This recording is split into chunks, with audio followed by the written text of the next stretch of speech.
Ayan po ang landmark. Nakita niyo yung punong kahoy na yan, ibig sabihin kayo nasa Lipa City pa. Andun po sa kabilang bundok ang Lumang Lipa. Ayan, punta ang Taal Volcano. Pasya lang po tayo dito. Mamaya po tayo mamamangka. Sobrang init. Nandito marami ngayong naliligo.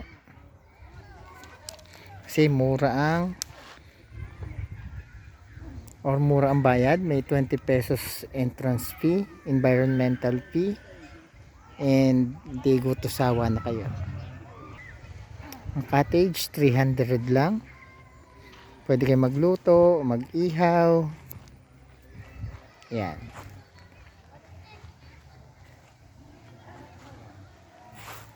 Hanggang hapon na po yun.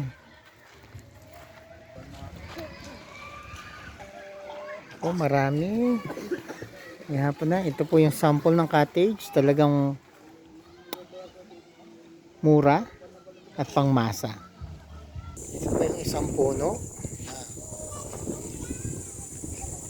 Nakasurvive, pero ang hirap ipaliwanag paano siya naging letter L. Ayan. Actually, dalawa po siya. Tingnan natin yung isa. Yun, umalis na. Isa naligo.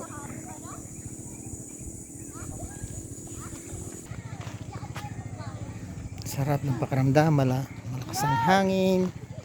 Relax, malayo sa polusyon.